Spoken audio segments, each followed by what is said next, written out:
So hopefully in the future, I mean, this is obviously our pilot episode. This is a soft launch, and none of us really know what we're doing. But it's a soft, by the way, launch. Soft, by the way, launch. Hopefully in the future, I'm hoping to get an audio mixer. We can get real microphones, so it doesn't sound like I'm, broadcasting from an, airplane bathroom or something. But I do want to find a way that we can work in audio, because we just need to get other audio sources. I want to get a soundboard with a reggaeton air horn, gunshots, and a toilet flushing sound. I spare no expense. I mean, it's going to get better, folks. It's like a morning zoo crew, but woke. Yeah, this is the woke zoo crew. I guess we didn't even mention this, but I am calling episode 1 the Chapo Trap House. This is episode 1 of Chapo's Trap House. But I'm not even wed to that name. This is a very loose format we're going with here, so the name may change, the guests may change, but what's not going to change is just awesome, incredible content. The heat of the takes will always be piping hot. Yeah, they'll only get hotter. It's going to get better and better. Pablo's Best Friend, the first edition, Chapter 1. Chapter 1, Digiscale and Vacuum Seals. Omerta, the code. Live by it. Live by it, live it, love it. Peace. Signing off, folks. Until next time.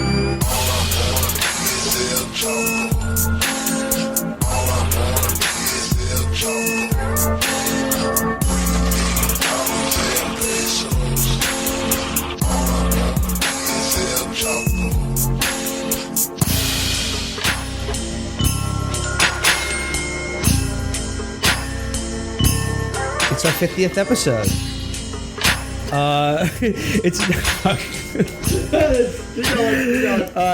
It's our 50th episode. You just heard from me, Will Menaker, back on our first episode. I know we've made a sort of a running joke on the show about doing better, or just the phrase "do better," but I'd like to think that this is one example of us actually doing better. You heard me say there, we want to have sound effects, we want to have guests, and we want to have audio that doesn't sound like it was recorded in a toilet. And I think that we've done all of those things. We have gotten better. This will be actually, I think, the last episode in which I number them. I think when we hit 50, I don't think I need to announce to you, except for episode 69. Of course. I'll probably have Obviously. to And shout 420 when that happens. Yeah. And 1488 when we're broadcasting from the Pacific Island. Garbage patch. But I just want to say thanks to my co-hosts and thanks to the listeners for getting us to episode 50. Yeah, man. Way to go. Is that a golden anniversary? Yes, that's the goal. Yeah, 75 is diamond, 50 is gold. This is our golden anniversary, and we have some anniversary wishes from a few golden friends. Let's take a trip down memory lane. All right, lads, it's Sam Chris from Tesco Lorry Monthly Magazine. Just want to say congratulations. You're doing a bang-up job and keep spreading those CIA psyops. Hey boys, it's your girl Amber, and on the joyous occasion of Chapo's 50th episode, I am reminded of the words of philosopher Georges Bataille, who said, "I don't want your love unless you know I am repulsive, and love me even as you know it." So congratulations, you repulsive fucking dirtbags. I love you all dearly and see only more success on your horizon. Up the Grey Wolves. Matt, Felix, Will, and Brendan. It's Derek. I wanted to congratulate you guys at Chapo for making it to 50 episodes, and to commend you, of course, on your excellent choice of guests. But seriously, guys, great job, and look forward to the next 50.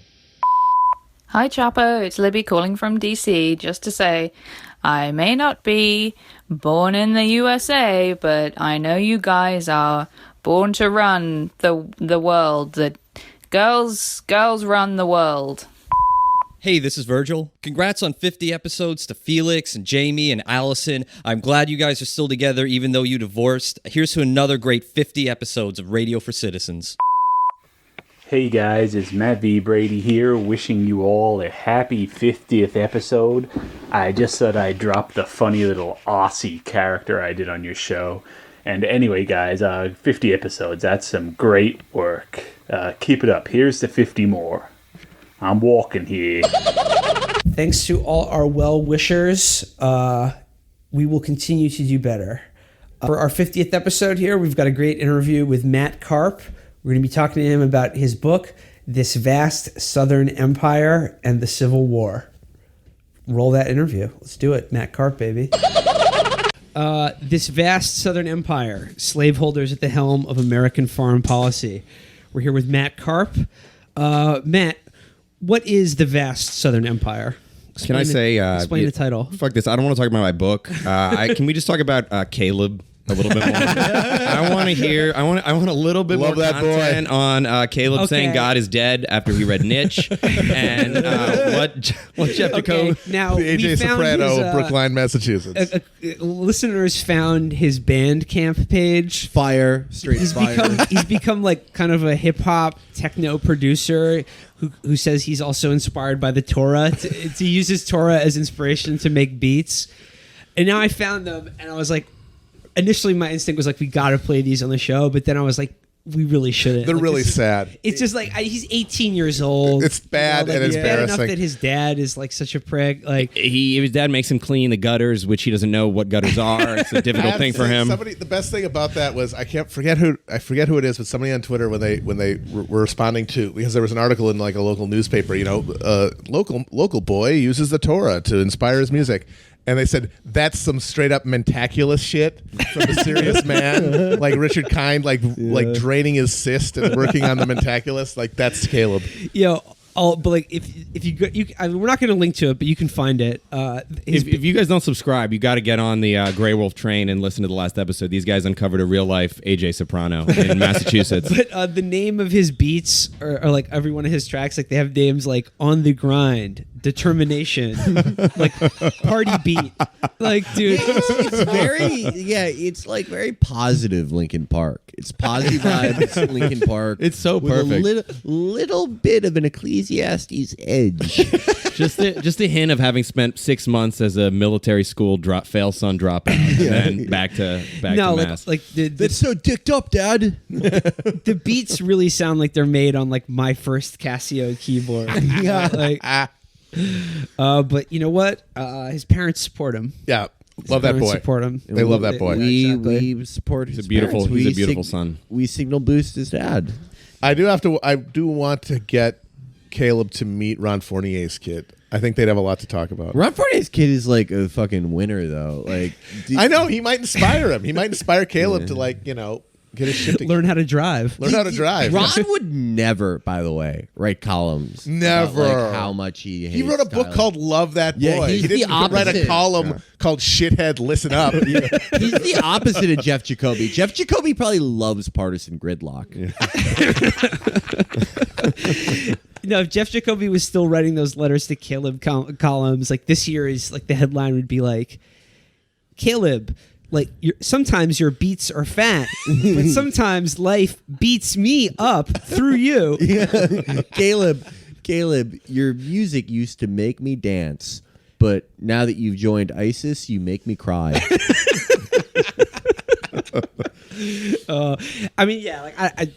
I feel bad making fun of Caleb because we would be like, put his beats on the show, be like, oh son, oh, you got that mixtape? Let me hear that shit. And then, throw that shit on. Hand me that aux cord. Play 3 seconds of it and be like, this shit is trash. Throw this in the garbage, fam. Kill yourself. Like, but it's like, he's 18. He's 18. He's 18. Everything that I did when I was 18 was fucking terrible. I think I had a WordPress where I reviewed video games that I played. I was a regular commentator on Aristotle's Hammer, the neoconservative blog from 2002. I was very keen on the economic reconstruction of Iraq around free market democracy. The Bremer Plan. Yeah. Reconstruction of Iraq. How about another kind of reconstruction, folks? Yeah. Segue. I could use some of that. No, Matt, we're here to talk to you about your book. Like I said, This Vast Southern Empire, Slaveholders at the Helm of American Foreign Policy. This just came out last month from Harvard University Press. And Hell yeah. Fucking smart? Is that what's going on here? And before we get into the book itself, I want to put on my publisher's hat again and just sort of critique the book, as a physical object and product. I'm going to say, yeah. I'm going to say I believe in aesthetics. I'm like Jackie Jr. It's all about the aesthetic. Anyway, I'm going to say the cover is solid. The orange color gives it good shelf presence. However, your name should be bigger. Yeah, I know. That was extremely disappointing. Open to the first flap where it has the flap copy. I read the flap copy. It's good. It's succinct. It's to the point, but there's no drop cap. It just looked like words starting on a page. Okay. Quite shabby.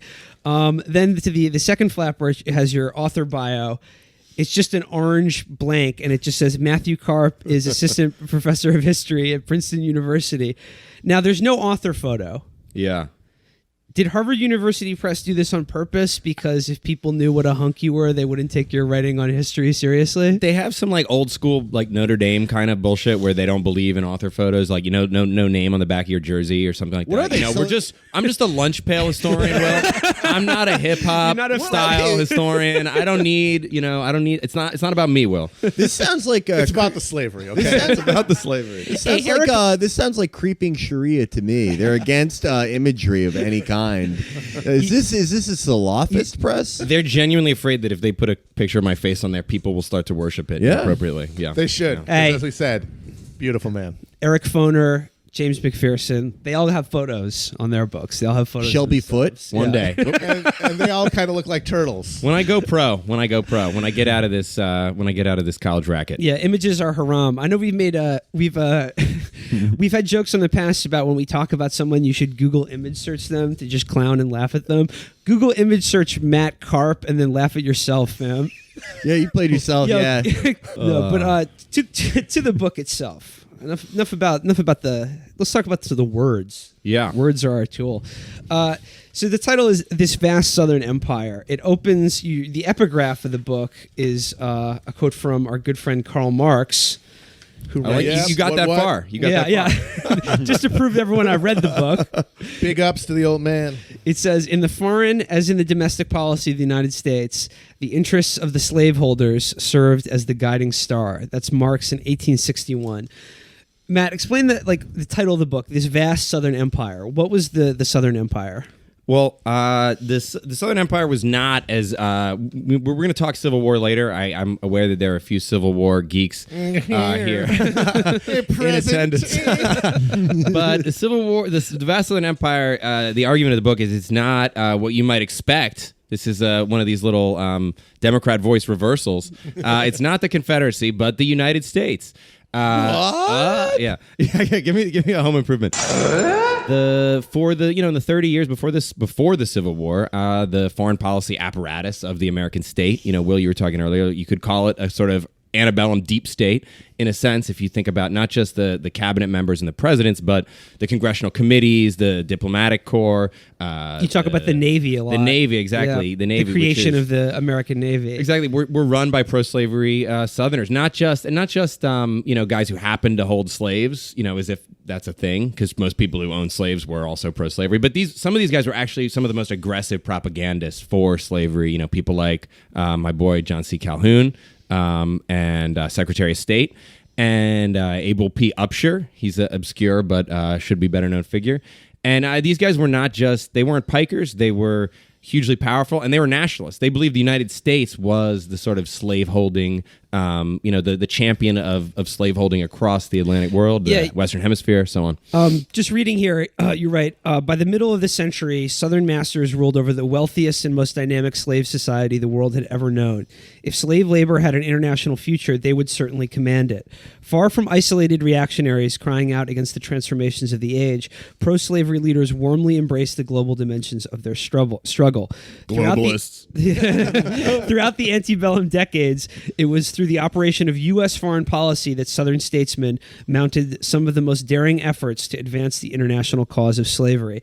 And you sort of talk about how in our hemisphere, like the three major slaveholding empires were the United States was at the top, but also Cuba and Brazil. And it was like basically cotton, sugar, and coffee. Yeah. And it was like, what are you going to do without them, fam? I don't know what I would do without any of three of those things. But I think a point you make is far from this idea that the antebellum South was incredibly provincial and backwards. I think you make the point that it was actually they were actually more globally focused because all of these raw materials were all for export, and it depended on a global market. Right.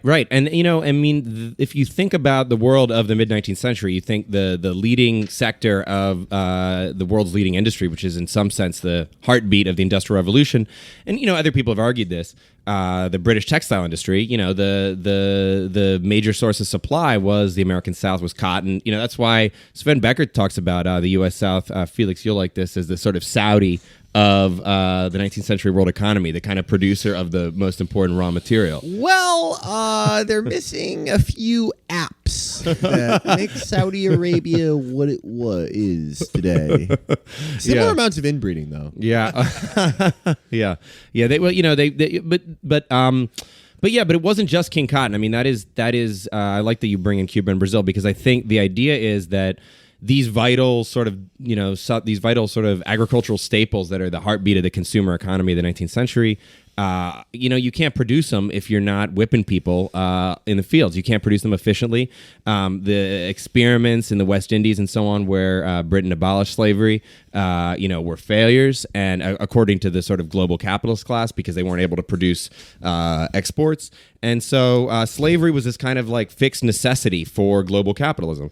And I mean, that's how they saw it. I mean, I want to get into some of their wackier views too, but I think in a weird way, in the global economy of the 1850s, it wasn't a crazy thought that this actually was a system with a future.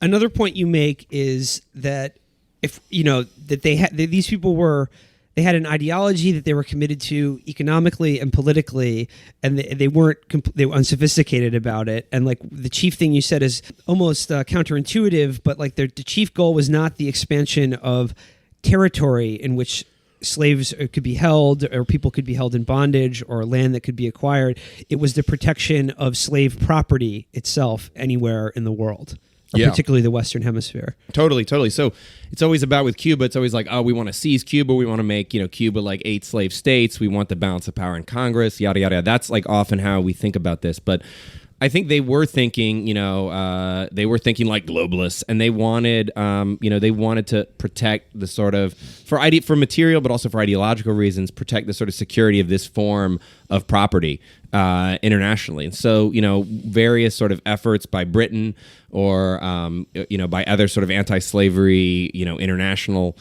forces to sort of, undermine Cuban or Brazilian slavery, this, Southern leaders, and therefore the United States, was sort of there to protect and defend, or serve and protect, I guess, international slavery as well as American slavery.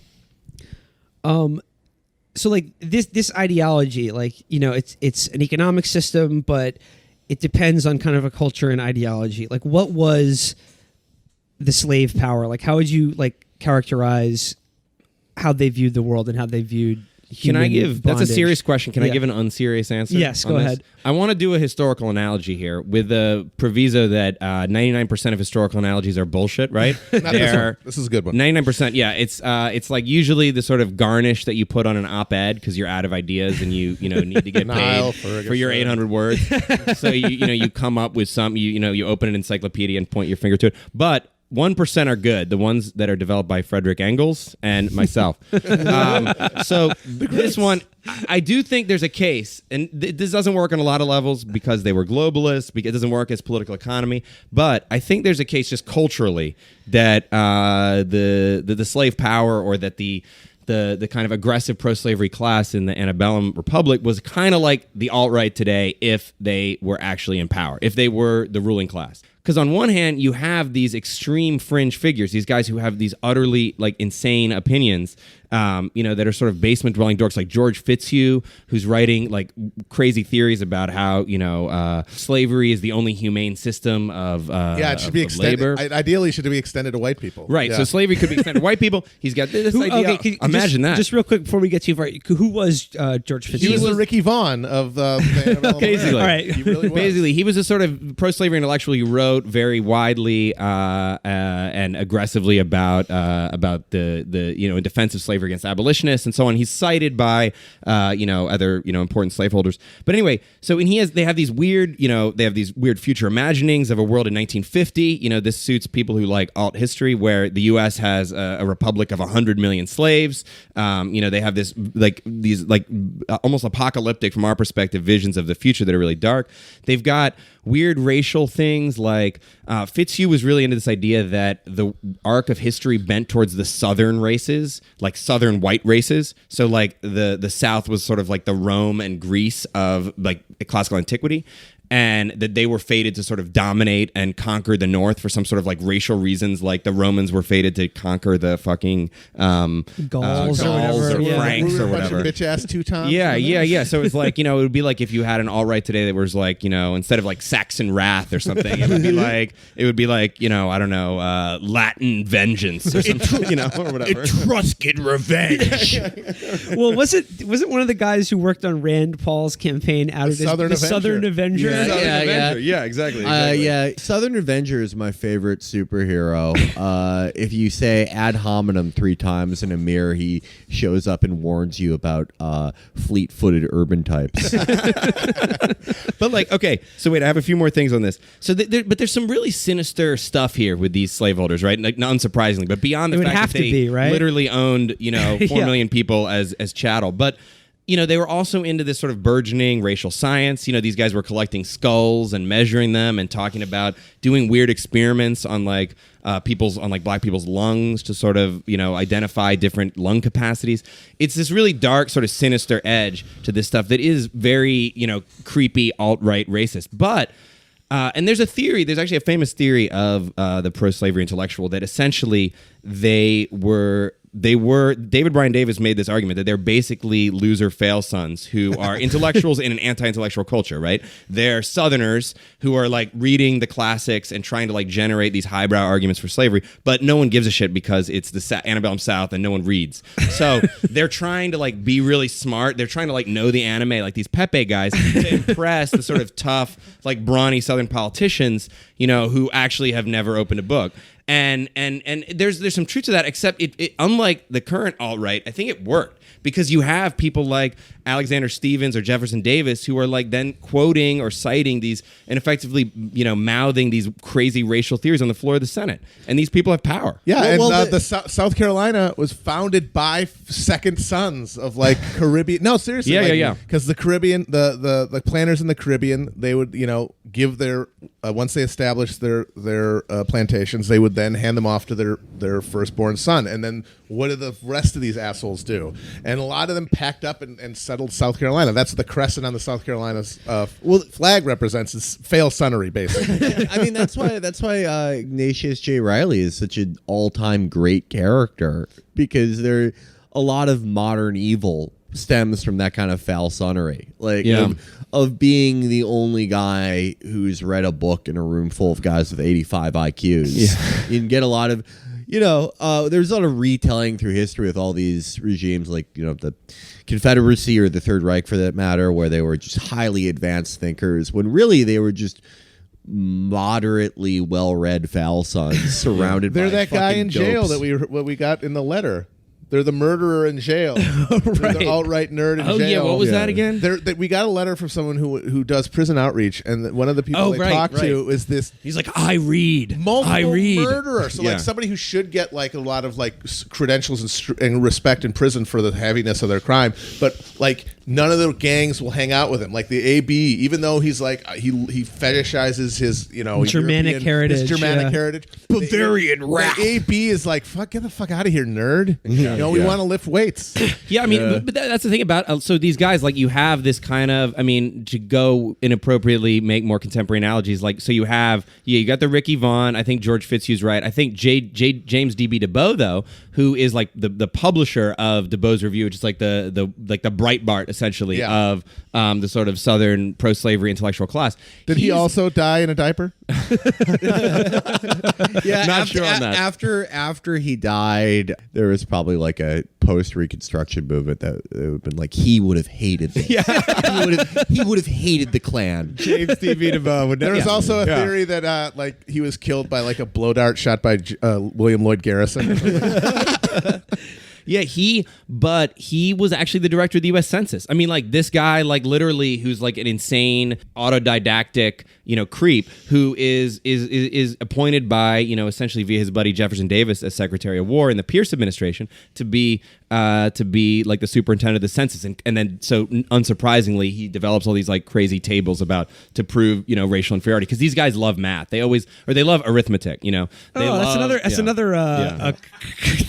thing they have in common with the most annoying assholes of today. Yeah. But I want to get into more about like what is in like the 19th century version of like the highbrow intellectual argument for like why slavery is both just and moral. Well, right. I mean, the thing is, they make a number of arguments, but the one that in my book that I think actually has received less attention, because sometimes people, talk about the sort of paternalist argument, and later people wanted to find an anti-capitalist argument in it, and you can find it if you look hard enough, but it's obviously a bad anti-capitalist argument. Instead of preventing revolution or instead of a revolution against the sort of bourgeois class by proletarian revolution, it's by proletarian enslavement. But the most interesting pro-slavery argument I think that I found that is in league with some of this alt-right stuff today is, when they talk about race realism, Sure. It's this idea that like there are these truths that people are too afraid based on like liberal sentimentality to face. That there's this sort of like the dark reality of the world in the 1850s is, okay, you soft-headed, like muddle-brained Northern abolitionists who are sentimentalists, who are like weak, who are, who essentially lack, they lack masculinity, but they also lack a sort of steely will to confront the hard realities of the market, which basically demands enslaved labor. Yeah. And not just exploitation, but like racially, and then also the laws of science, like through all these like kooky experiments, they think are sort of ordained by God, but also by just like hard science, hard laws of economics. And anyone who sort of mushily tries to wriggle out of this, is somebody like Louisa McCord. One of the most interesting characters in the book is sort of the Ann Coulter of the antebellum South, Louisa McCord, who had all sorts of, she was constantly comparing black people's brains to invertebrate shellfish. And, she was, I don't think it's crazy to say she was an evil woman, but incredibly smart and in her weird way, and very aggressive. And it was all about, her most powerful essays were about this idea that like you have to face the facts, and like only we have possession of the facts because you're too sentimental to face them. Well, I mean, I know a lot of Northerners probably think of the antebellum South and just think, oh, what a bunch of misogynists. But here was a woman, She was publishing and writing and just being an intellectual. Her voice was amplified. I can take slavery was a horrible crime, and also think it's cool that a woman rose head high. Both can be true. Well, I think it's funny because we think of these alt-right guys now and like their embrace of European identity. Solidarity, but like wasn't one of the leading kind of kooky edges of pro-slavery thinking, and it's interesting to wonder how far it would have gone if the war hadn't happened when it did. The realization for a lot of these guys that like white Northerners were a different race. Yeah, no, yeah. Like that literally, like it's like, yes, these are racially inferior, but like these other white people are also inferior. Well, during the Civil War. Yeah. You mean like this idea of like Yankee, inferiority to like sort of, I mean, this was, like, Fitzhugh was going in that about, direction. Like how well they came from we come from Norman stock. Right. And they're like pasty, like Anglos, and they're like clearly an Gallic inferior. fury. Yeah, exactly. Right. We are the sort of Latinate races, and they are the sort of crude, clodhoppers of the sort of northern forests who can't compete with us. Let's not forget how many Irish people were pressed into service in the Union Army, and we all know about them. Yeah. We don't want you. I mean, I guess we're going to go there. That's actually speaking of the degenerate races. That's actually why Irish Americans are allowed to be racist today, is because of how many of them fought. We for fought the for your fucking freedom. Yeah, I get to say that word. That's why Mark Wahlberg is half Irish. That's why he got off like blinding. That's why he got to beat that Vietnamese guy because they were like, "Well, you have like a racial credit because of the Civil And I'll War." tell you right now, if I'd been there at Ford's Theater, Lincoln wouldn't have died. I would have done a roundhouse kick, knocked him right out of the fucking box. Can we talk about John C. Calhoun? He's a figure that comes up quite a bit. Yeah. He's one of the big boys. I kind of think of him as like the worst figure in American political history. Like just genuine, like one of the worst influences we've ever had. Like, I mean, it's hard to look at a picture of John C. Calhoun with those like haunted, hollow eyes. Yeah. Don't give me your fucking Manson lamps. Just fucking stop. Evil. He looks fucking evil. Yeah. Okay, explain though. Who was he and why was he important? So John C. Calhoun is John C. Word Calhoun. I call him. John C. Calhoun was a South Carolina planner who initially sort of was a nationalist in the 1820s, and then he sort of in the nullification crisis. If we're going to do like a history lesson here, he became a leading defender of slavery and South Carolina's low tariff. And then he kind of gets stereotyped in a way. He's sort of seen as a sort of go-to pro-slavery Southerner. And we think of him as a sort of ultimate sectionalist who sort of prefigured the Confederacy and Southern separatism. I mean, I guess my thing in the book is that he was also U.S. Secretary of State, and he was also the U.S. Secretary of State who brought in the Republic of Texas, the Lone Star State, which is an independent slaveholding republic. And Calhoun did that not in order to strengthen the Confederacy, but in order to expand this vast Southern empire, which was the United States. He was I don't think this idea that he was some historians will be like he's a nationalist who then became this separatist and gave up on the United States. I think in a way he always sustained this belief that the Southern ruling class should be the national ruling class, and that's why he's an important figure. Yeah, because one thing you note in the book, and I think is very important, is the degree to which states' rights rhetoric and the Jeffersonian fetish for small government and skepticism of federal power was really just instrumental. It was useful when it was in the interest of slavery, but expansionist. Territorial expansion, military expansion. That's a big. That's like they were fine with that if they felt like it was serving the ends. Like you have the chapter about the expansion of the Navy, like what they wanted, and it was largely driven by these slaveholders who claimed to hold the mantle of the Jeffersonian tradition. Small government, laissez-faire. They wanted a massive increase in the Navy in a way that threw in the face of that entire tradition. They completely threw it out of the. And in some ways, the soul of the book is Jeff Davis, who's like the ultimate. I wrote a book whose soul is Jefferson Davis. Sorry, I hate myself. But in some ways, he was the Secretary of War under Pierce in the 50s. And, he did the same thing for the Army in a sense that Upshur and some of these other Southerners had done for the Navy in the 40s, or he attempted to. The largest peacetime increase in the antebellum Army. I mean, it was still a tiny pipsqueak army, but he was modernizing it. He actually had people go to Europe to sort of study the Prussians. He wanted a Prussian-style, staff organization. He had people go to Algeria. He was always comparing westward development of the U.S. to the French in Algeria on the model of French colonialism. He was very upfront about the sort of racial and the sort of racial hierarchy of empire that should be sustained by a strong, powerful U.S. state.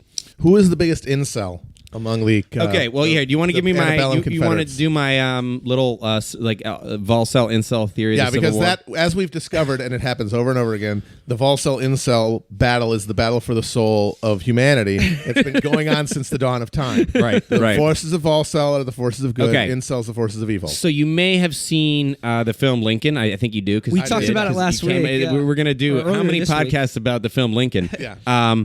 But so at the end, and one of the cornier touches in that movie is at the end, Tommy Lee Jones is kind of he's reading the 13th Amendment aloud, sort of with his housekeeper, who is his his mistress in effect. Lydia Smith is the character. He lived with his black housekeeper for 20 years, and they had a romantic relationship. But what you don't know about Thaddeus Stevens is for the previous 56 years of his life, he was straight up Volcel. He did not. There is even a letter. There's a letter. Let me find this thing. I have this letter where he writes about how he has never seen. Hold on, we can find this. Where is it? All right, we can. It's okay to be. We can edit this out. Yeah. Okay, and he says. Where is it? Women are not human. I pretend. So when he was in Pennsylvania politics in the 30s, he's accused of being of fornication by fathering a child out of wedlock. And he writes to his friend, "So far from being a seducer, I vow to God that I have never learned, except by description, the meaning of the maidenhead." The meaning of maidenhead. So he's straight up. I mean, although I guess obviously he's read some erotic stories or something. I don't know. He's never seen a He's pussy. never- Yo, what a shock. Another man who can't find the G-spot. You know what I'm talking about, ladies? She knows what I'm talking about. She knows what I'm talking about. Yeah. Well, he may have listened to, the 19th century Rich Piana and had all these ideas about how to the 39 orgasm. You speed bag that shit. After during Reconstruction, like that's when Dan Quinn Time Traveler happened, and Dan used the stevia time machine to go back and be like, "Oh my God, you basically deserve to know the secrets of the violin." John C. Calhoun, listen up. I would basically make you a millionaire by letting you throw punches on me and proving that the plantation system was doomed, homeboy, and I'll be smoking tobacco crop, dusted with stevia, man. Just 30 hits straight in a row, back to back to back. In the motherfucking weed smoking Olympics, oh my God, I would beat the best weed smoker in the CSA. Listen up, homeboy. You don't know where the Maidenhead is? All right, so you put 2 fingers on and around the Maidenhead.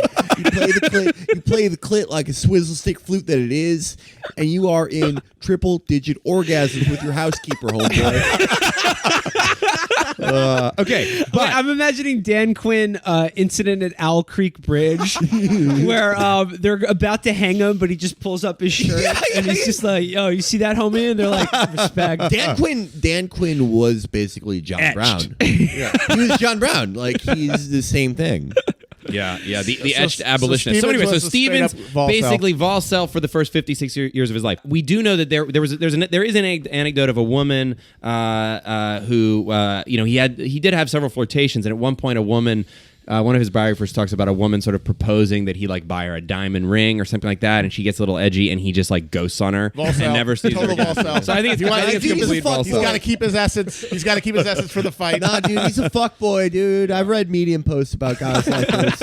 Okay, so that's the North. This is arguably the second most important Northerner during the Civil War and the most important after the Civil War. So the vice president of the Confederacy, a little dude named Alexander Hamilton Stevens, was a Georgian, pro-slavery to the core, actually an incredibly creepy guy. He was about 5'7", 75 pounds. Nobody believes this, but he was 75 pounds according to his biographers. Manlet. Were total manlet. Yeah, his bones were visible through his translucent skin. Oh my God. There's no end of antebellum letters and print journalism comparing him to a corpse and a zombie. But he is, an incredibly powerful pro-slavery politician in Georgia. He becomes VP of the Confederacy. Absolute incel. All of his documents, all of his, at no point has he ever been recorded to have any contact with a woman, and no woman would surely have had any contact with him. Of course not. Yeah, he was a or man, I should say. He was a deep sea creature. Or man. Yeah, no, he was an absolute ghoul. Wow, what a shock. Yep. So Volcel versus incel, and guess who wins? Fucking Volcel, baby. It is better to have access to and deny. Because it shows its inner strength. Incel creates bitterness. It creates anger that then overtakes your soul. This is what Star Wars is about. Yes. Basically Anakin Star Wars was too incel. Back to the educational part of this interview. You mentioned back to Stevens. Now, Matt made reference to this earlier in the week. Thaddeus. Okay. The good Stevens. The good one, the Volcel The one with Stevens. the V. Yeah. The one with a V. Ooh. They sort of make reference to this in Lincoln, but could you talk more about what his plan was for how to handle Reconstruction, about how to literally relocate the entire planter class? I literally took a photo South. of this speech. It's one of my favorite speeches here because I heard because Matt, you were talking about this last week. In September of '65, he lays out his vision of confiscation of Southern estates, where he wants to basically brand the leading planters of the South as traitors and deprive them of their property. And actually, he didn't want to give all of it to former slaves. It was 20% was going to go to slaves. The rest of it was going to be confiscated by the government and sold and shit like that. But he gives this amazing speech where he basically says, if the South is ever to be made a safe republic, let her lands be cultivated by the toil of the owners or the free labor of intelligent citizens. This must be done even though it drive her nobility into exile. Fuck yeah. If they go, all the better. It is far easier and more beneficial to exile 70,000 proud, bloated, and defiant rebels than the great bitches. Then to expatriate 4 million of laborers, natives to the soil and loyal to the government. And that's what he's talking about, the enslaved class. Yeah. So, I mean, where would he have sent them? I don't know. This is beyond. I mean, I like to imagine they just dump them in the ocean. But if you don't want to do that, like you could have bought like some fucking like rock from the British or somebody in the Caribbean or like in the far west, you know, the like Guam or something. Come on, you could. What is the give them 40 St. Helena acres. or something? Yeah, give those Atlantic. assholes 40 acres and make them fucking till it. What if you put them in a room with the freed slaves and they had to like get a compromise? I like how Stevens rips on these guys for being bloated too. Like that's a little Dan Quinn moment. It's like, yo, you genetic bitch. I actually don't like it because it's lookist. Speaking of locusts, though, can we do a little Robert E. Lee? Yeah. Absolutely. Because Matt was asking me the other night about Robert E. Lee and how well, actually, tell your little Robert E. Lee story about how when you were a kid you were into Robert E. Lee, and then because I was a Civil War kid.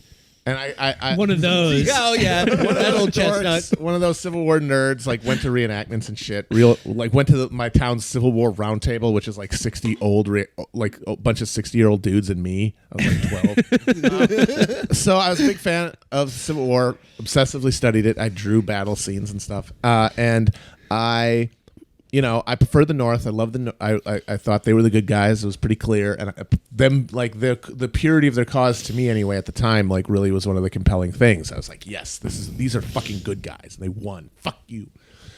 But there's that Ron Fournier thing of wanting somebody on the other side to like think of as an honorable and a complex, some prestige TV ambiguity. You want a little prestige TV in it. Yeah. You want an honorable opponent, somebody who's maybe a tragic figure. And I was like, Robert E. Lee, man, he didn't really like slavery. He didn't really want to leave the Union, but he felt compelled to because of his loyalty to his home state of Virginia, and that's just sad. But no, fuck that guy. Yeah, I mean, the truth about Robert E. Lee is my take is that he's actually not that special as a sort of a representative of the northern Virginia planter who had slaves, defended slavery as a necessary evil, occasionally fetched his runaways and beat them, presided over an army that marched into Pennsylvania and kidnapped slaves, free black citizens. Where he did distinguish himself most spectacularly was that he was extremely hot. And he was a dime. I think that's why he gets away with what he gets away with. There's no end of people showing up and being like, damn, he is the handsomest man I've ever met. Like Civil War, like people from Britain coming in the 1860s with his silver fox white beard. And, I mean, he's gorgeous. That's the same thing. It's like the same thing why so many people respect Evan McMullen, like as a never Trump conservative. It's because he's hot. Because people want to fuck her. Extremely hot. Robert E. Lee. Okay, we've talked Google about young Robert E. Lee. Thaddeus Stevens, played by Tommy Lee Jones in Lincoln.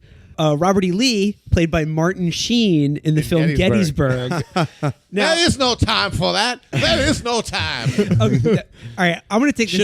Should have been like Vigo or something. Yeah. Not beautiful. How about Bradley Cooper? Yeah. Oh, yeah. Viggo Mortensen would have been too young at the time Gettysburg came out.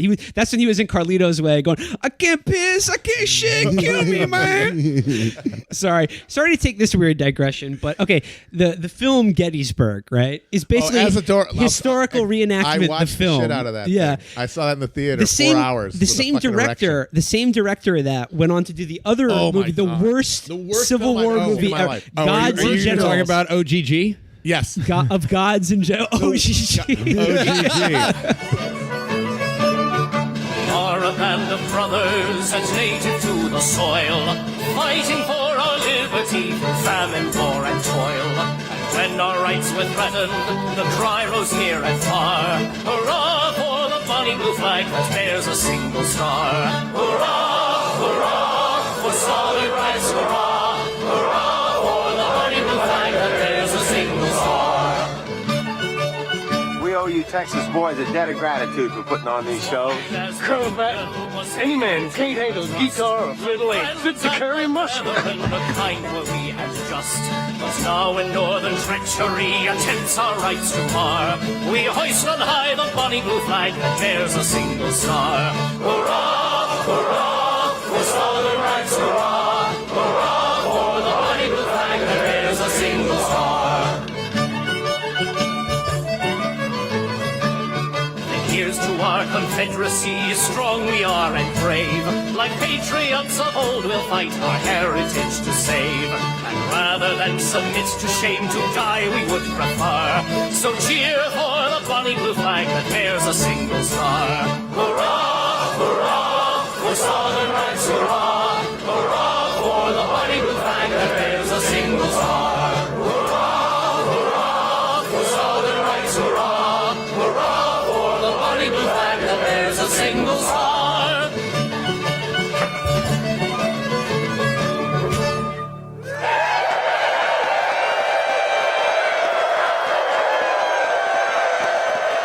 I'm gonna say this seriously. It is the worst film I've ever seen. Yeah. Top to bottom. You can see like the paint of the people's beards, and all the glue of their beards. Scenes, they're all like fat middle-aged guys, which is who does reenactments. It's like these guys were all like 95-pound, 18-year-old farm boys, and all the guys doing this fat are like car salesmen and Confederate, like their fucking buttons are bursting. They're so fucking tubby. It's like 4.5 hours long, and it completely embraces the lost cause revisionism. It is explicit, which is so like breathtaking because like Gettysburg, one of the reasons I had that little like nerd boner for it was like the scene with Jeff Daniels as Joshua Lawrence Chamberlain. Was it Little Round Top? One of my favorite guys from the Civil War. What was the name of the hill that he defended? Little Round Top. Little Round Top. Yeah. Yeah. Save the line. And he's giving a speech to his dudes, and he goes, "We are not seeking loot or aggrandizement or glory. We're an army sent to set other men free." And I was like, yes, oh my God, that's awesome.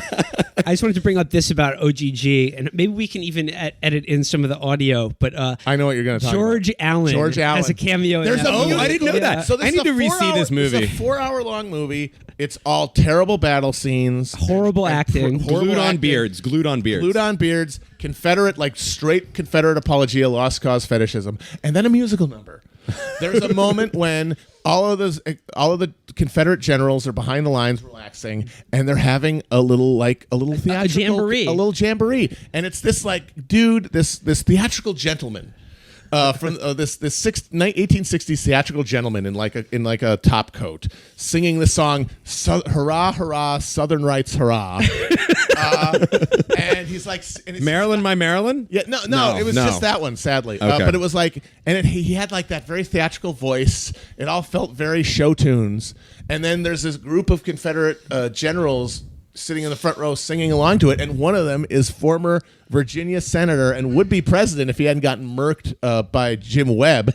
Yeah, the one good thing. Talk Jim about Webb another alpha. alpha. Yeah. Jim Webb murking George Allen. Chapo was hero. Was really one of the great political feats of the 21st Reagan century. Democrat, bitch. Yeah.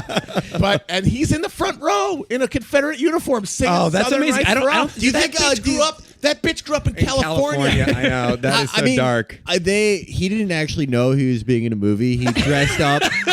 Like they just knew that George Allen dressed up like a slaveholder every Sunday and filmed around him. I mean, this brings up another good point about how a fucking scumbag like George Allen, who's from California, can emotionally identify so much with the great lost cause of the Confederacy.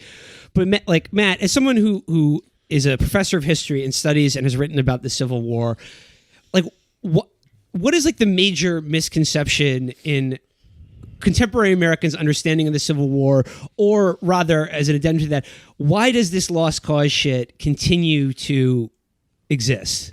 I actually know that they did a survey in 2011 that found that 51% of the country thinks that it was if you're given a slavery or states' rights option. People go states' rights. Okay, so there is this misconception. You're right. And the snappy answer to that, the smart comeback to stupid answers about states' rights is slavers. Yeah, just say what right did they lose when they lost the Civil War? Yeah. No, I mean, it's like the idea that it's like... And they would say, what, it's like print their own money or something? it's it's the constitutional principle. Yeah. No, the idea that this war... I mean, the crazy thing for me, overwhelmingly, is it's not a historical question. It's a political question. So that's like, in a way, beyond to explain... In some ways, Lost Cause makes every bit of sense in the world in the sense that this section of the country suffered a devastating and brutalizing defeat that was, in every bit earned, and in some ways should have been, I think, more comprehensively carried out. But the fact that they're bitter about it for generations afterwards is really not that surprising. That's kind of how people react to wars. It's more shocking that a place like Germany doesn't have a kind of a larger degree of sort of like Nazi nostalgia. You know what they love in Germany? They love Civil War reenactments, and they love reenacting as the Confederacy. Yeah. I mean, Europe is into that stuff. It's creepy. They love the Confederacy.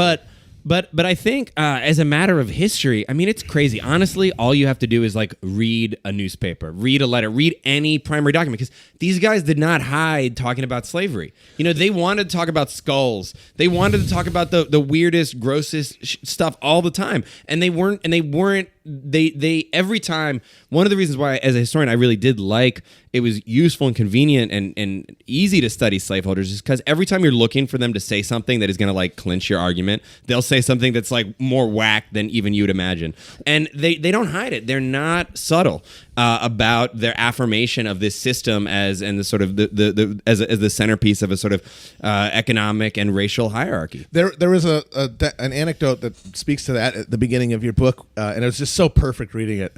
I was like, oh man, he must have loved it when he found this detail. And you're talking about this Virginia jurist who became a novelist, and he wrote this futurist story. It was he wrote it in the 1840s, but it was in 15 years in the future when there's a civil war, between the sections. And in his book, the reason for the war was a tariff dispute, which you can make sense because like the last big sectional crisis had been about tariffs, the nullification crisis. And he sent it to Duff Green, who was this pro-slavery political fixer and publicist and newspaper man in Washington, D.C. And he was like a Steve Bannon. Maybe. Yeah, he was. Yeah. Yes, exactly. And he's like, hey, what do you think of the book?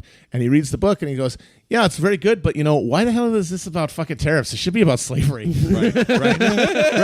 It's about slavery, and it's actually about the British war on slavery, and it should be about like the danger of international anti-slavery. This is where there's that I'm doing it again. There's that globalist register to this, but the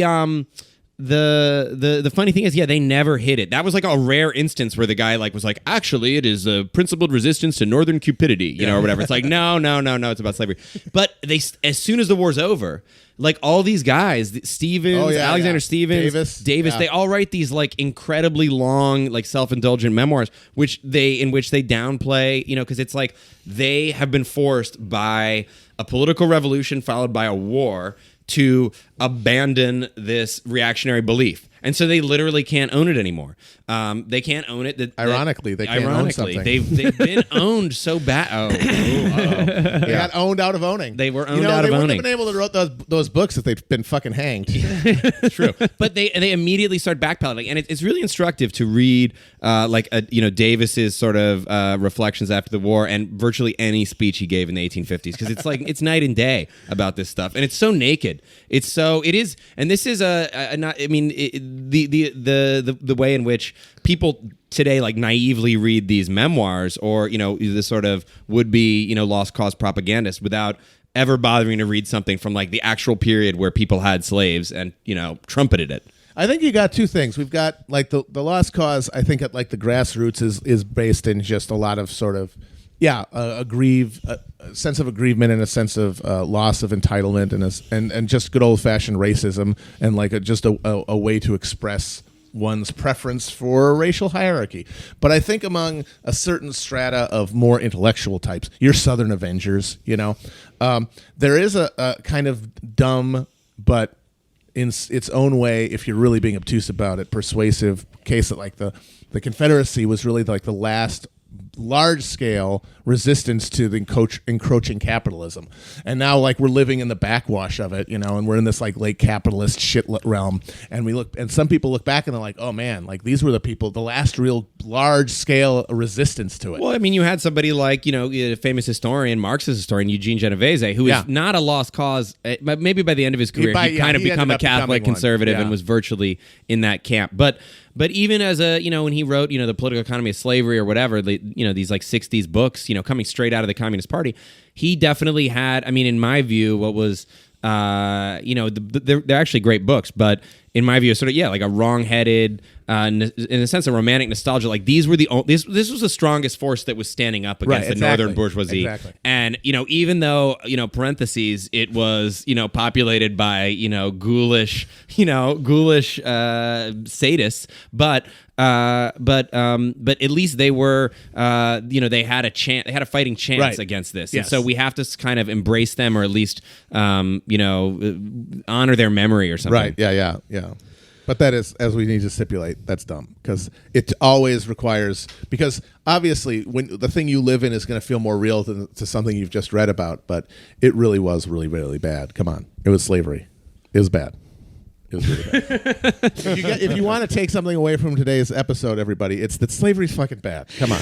Well, another point you make, and you sort of push back against other historians who have written about this, or Hobsbawm in particular, like you kind of take issue with this idea that were it not, if the Civil War never happened, like essentially the slave power would have petered out on its own.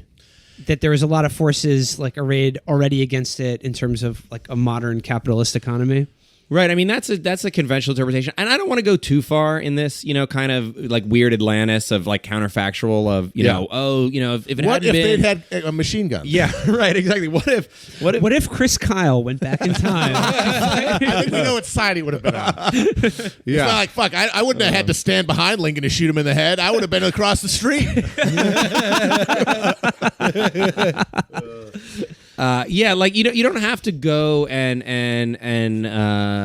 fantasize about a sort of 20th century South that if only an accident of history. I mean, there is something to like Hobsbawm's sort of Marxist understanding of the way in which the world economy was actually turning against these like producers of raw materials, and that they weren't going to be able to sustain the political power, the economic power that they'd accumulated up until this point.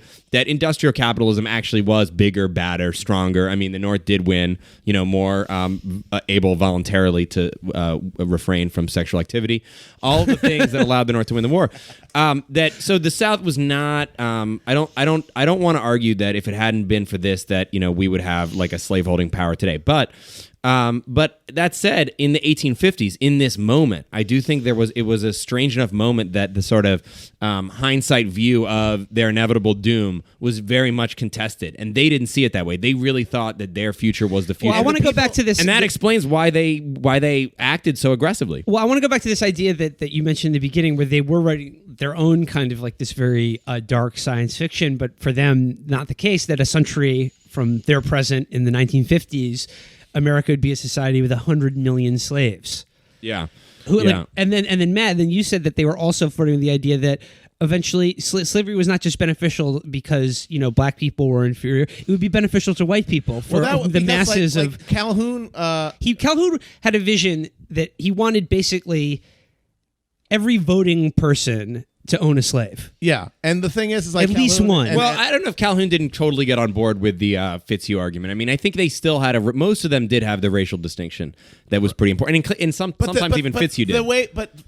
They did, but I kind of think it was just because it was too unpalatable to embrace because it's the end logic of their critique of Northern labor. Right. The Mudsill thesis. Exactly. It's like these bedraggled wretches that are being cast off by factories and have no that is worse. It's like, well, okay, then what do you do? Like the end of that argument is they should be slaves. They should have guaranteed roof over their head, and they should have food, and they should be like the ward of their employer. Like that is where that would result. That critique of Northern capitalism. What else? What's the other side of it? Like what does that critique lead to? It leads to what Fitzhugh said, and I think they didn't like to think about that partly because they were fetishized their racial hierarchy they had in the South, right? But also because it's like you're trying to convince people. But also, it's this ideology of mastery. And ownership, and that in and of itself has a salutary effect on the populace and on a man. It's like Bush's ownership society. Exactly. That Republican order, that in a sense, like, their view of Northern society is that it's falling apart because of, various isms, fanatical doctrines and class conflict and all of the sort of, riots and class tensions in Northern society are a product of the fact that the working class is dependent on the in a sense, the bourgeois class, but is not protected and sort of nourished by them in the way that, like, a master owns his slave, and that only the South sort of orderly Republican society is guaranteed. Slavery is sort of a bedrock of Republican order, and yeah, I mean, you're right. I think that is sort of the implication, Matt. But I don't know. They didn't push it that hard. But whatever. And the other thing I wanted to say about like the idea that it would have gradually withered away anyway, which is probably true. But I think that the timeline on that is something that people are a little too confident about, I think. Like, and a lot of people like to point to Brazil, right? Because Brazil manumitted in the 1880s, right. And they're like, well, that would have been the natural endpoint. But it's like, that's in a world where the other big slave power was destroyed. And there's some new research about how Brazilians were really paying close attention to the American Civil War and American Reconstruction and all this stuff, and so the Brazilian slaveholders got smart. The issue is, slavery was preserved in a huge part in the U.S. and it was so strong because of political power. And this is sort of what I'm arguing, that, and this was the Republican critique of the slave power, that this system derives intense power, not just because it's, economically dynamic in certain ways, as we sort of have come to appreciate, but because it controls the state. So it controls the rules, it controls the sort of the apparatus, the monopoly of violence, right, in effect, that surrounds the entire United States. And if slaveholders had been deprived of state power, peacefully, there may have been a tug of war for a long time. But they had to, this was the Republican idea that it would sort of gradually whittle away. But who knows how long they would have been deprived of state power? If there hadn't been a civil war, they could have won another election. There were a lot of multiple paths out of this. Yeah. Okay, I was asked to ask you, because he said Connor said it would be funny. Who are your top 5 Republicans? Connor desperately wants me to say Benjamin Wade, who was Marx's favorite Republican, apparently. I'm working on this. I like Henry Wilson. He did flirt with, you guys would like this, he flirted with Know Nothingism. He briefly, in Massachusetts, he was a cobbler's son. So he had no truck with the papists, is that what you're saying? Briefly an indentured servant himself. Oh, snap. And, so he was a sort of, but he was fierce. Who else? Let's see. Josiah Giddings was cool. Salmon P. Chase, though. Salmon Portland Chase is Cincinnati, probably... what? Yeah, exactly. He was the kind of intellectual guru. And in a sense, the coalition builder of the antebellum Republican Party that took it from 2% to state power in a lot of ways. So I think he's probably most respect to him, even though I think by all accounts he was like a intolerable, he was insufferable. Pious. He was prig. Really wanted to be president. Yeah. But he had an awesome name. Salmon P. Chase. Shout out to Galusha Grow, who had a great name and also beat the hell out of a slaveholder on the floor of Congress. That William rules. Barksdale of Mississippi. And he threw him on the ground. The guy who got murked or maybe it was the guy who got Kite. murked at Gettysburg? It was either Barksdale or Kite. He beat up a slaveholder. Because Barksdale got murked at Gettysburg. Oh, I didn't know that. Yeah, he died with bravely leading his troops to the second Pennsylvania day. was rough on him. Yeah. Well, fuck that guy. Yeah. Okay, and the other question, who is the biggest dime of the Civil War? Well, outside of Robert E. Lee? I mean, you gotta go with the Marble Man. You gotta go with.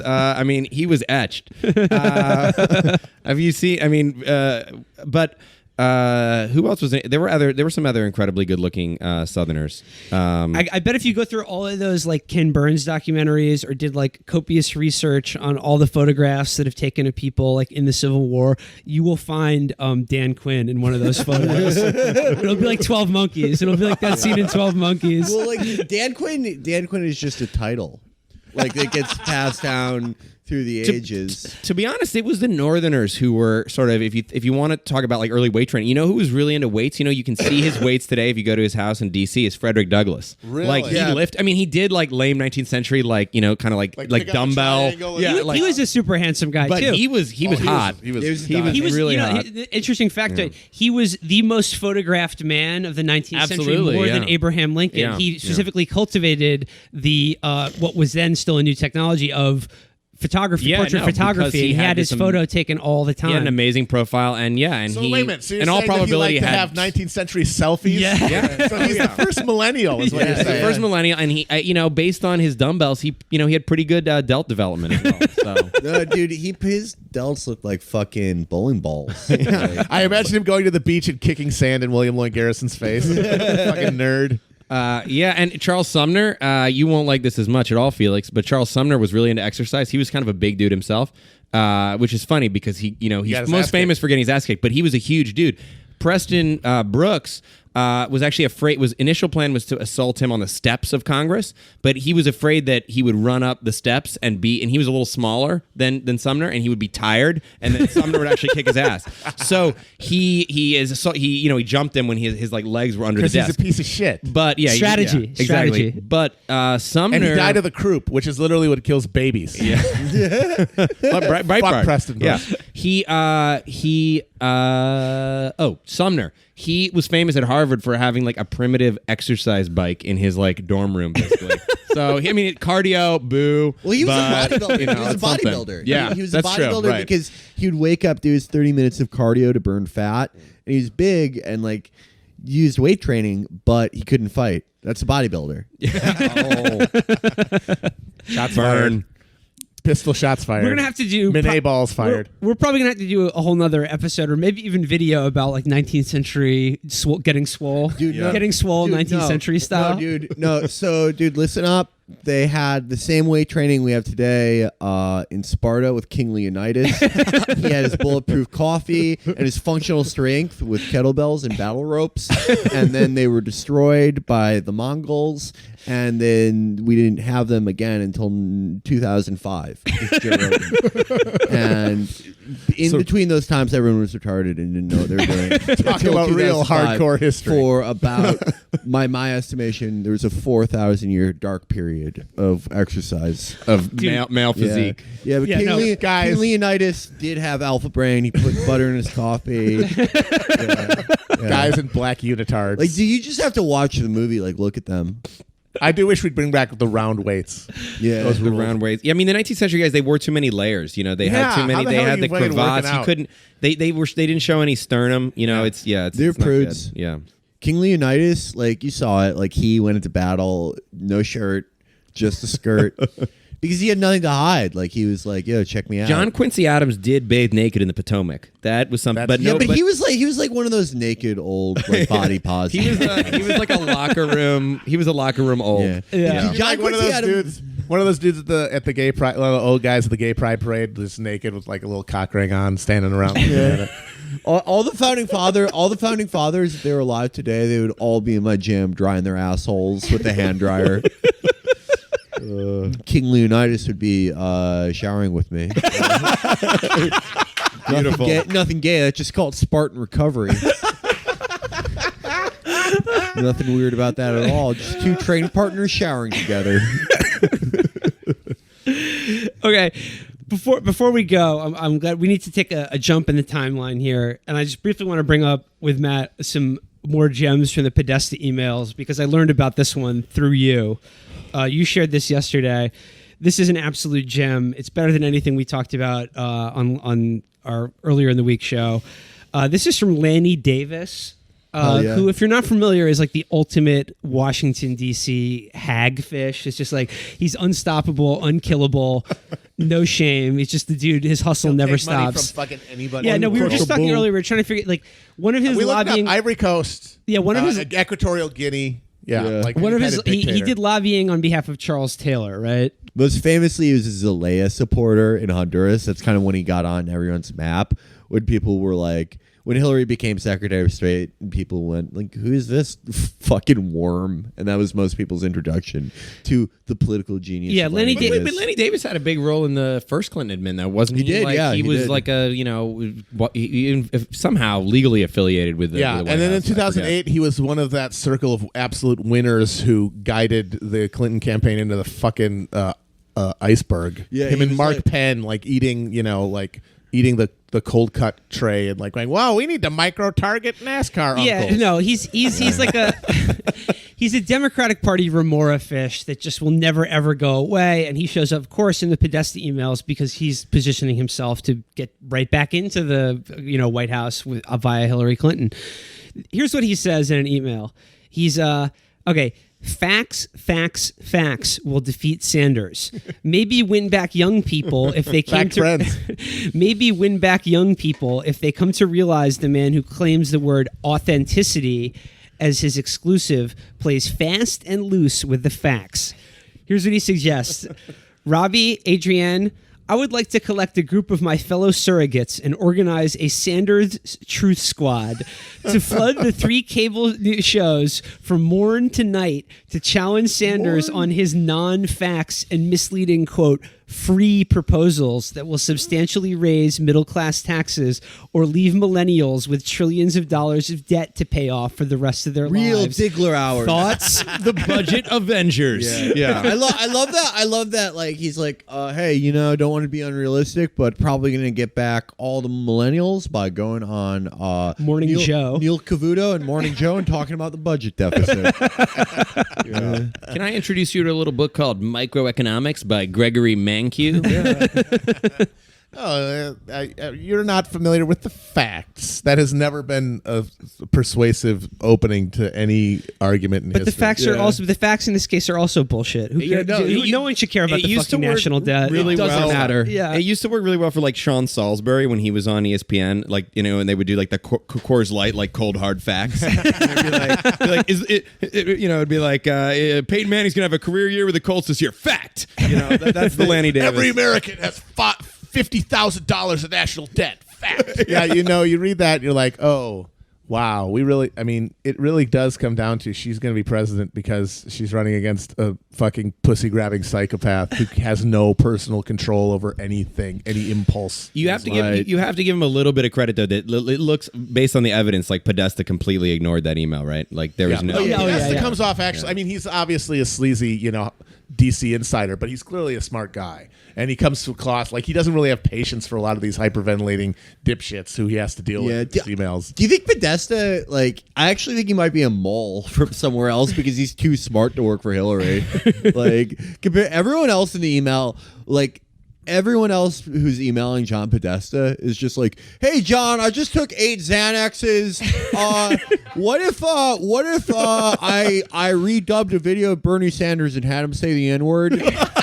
Get back to me." I don't know if you saw this Podesta email. It was another one I saw this week that was incredibly funny from Neera Tanden, friend of the show. Oh yeah, yeah. And she was saying to someone in an email. I've always thought the problem of inequality in America was more about people losing access to the middle class than an issue of too many rich people. Continues, blah, blah, blah, blah, blah. Half a paragraph later, she says, "You should really read Tomas Piketty on this. It's great." It's like she didn't read that fucking book. No. Well, I didn't read the book either, but I read it. I read enough about it to know that he makes the exact opposite point. That it is just it's a heavy book. You could crush a lot of Xanax.